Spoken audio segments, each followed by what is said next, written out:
चाहे ब्रह्मा कहो चाहे विष्णु कहो महादेवा। ओम नमो भगवते वासुदेवा। ओम नमो भगवते वासुदेवा।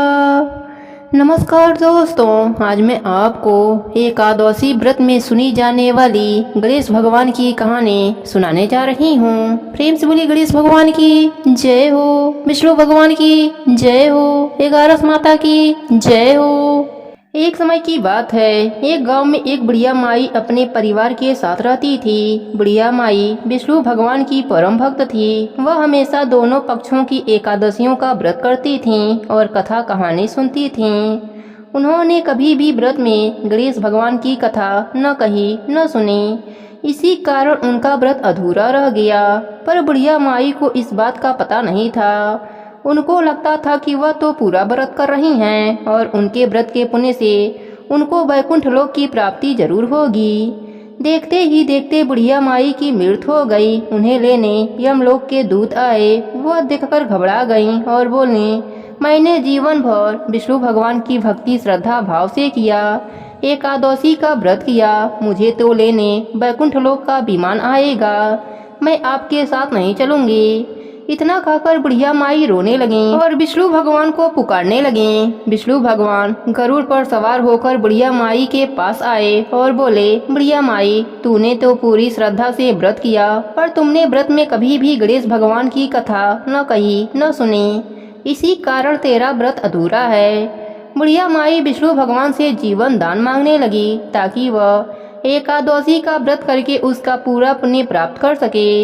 इस प्रकार बुढ़िया माई को विष्णु भगवान ने 2 साल के लिए फिर जीवित कर दिया। अब बुढ़िया माई जीवित होते ही गणेश भगवान का नित्य नियम करना चालू कर दिया। एकादशी व्रत करती तो एकादशी व्रत की कथा सुनती और अंत में गणेश भगवान की कथा सुनने लगी। इस प्रकार 2 साल में बुढ़िया माई ने 4 एकादश पूरा कर लिया। गणेश भगवान की कृपा से एकादशी का पूरा पुण्य बुढ़िया माई को प्राप्त हुआ। बुढ़िया माई की तपस्या से गणेश भगवान प्रसन्न हुए और बुढ़िया माई के सामने प्रकट होकर बोले, बुढ़िया माई, तुमने मेरे नित्य नियम के साथ ही व्रत में श्रद्धा पूर्वक कथा सुनी है, इसलिए मैं तुम पर अत्यंत प्रसन्न हूँ। मैं तुम्हें आशीर्वाद देता हूँ कि जब तक यह पृथ्वी रहेगी तब तक तुम्हारी इस तपस्या का गुणगान लोग करते रहेंगे। साथ ही एकादशी व्रत में तुम्हारी इस भक्ति की कथा को जो भी मनुष्य प्रेम पूर्वक सुनेगा उसको व्रत का संपूर्ण फल प्राप्त होगा। गणेश भगवान बुढ़िया माई पर प्रसन्न होकर बुढ़िया माई का घर धन धन से भर दिया। साथ ही रिद्धि सिद्धि का वास करके अंतर ध्यान हो गए। 2 साल बीतने पर बुढ़िया माई की मृत्यु हुई। इस बार उन्हें लेने वैकुंठ लोक का विमान आया। बुढ़िया माई को पूरे मान सम्मान के साथ वैकुंठ लोक ले जाया गया।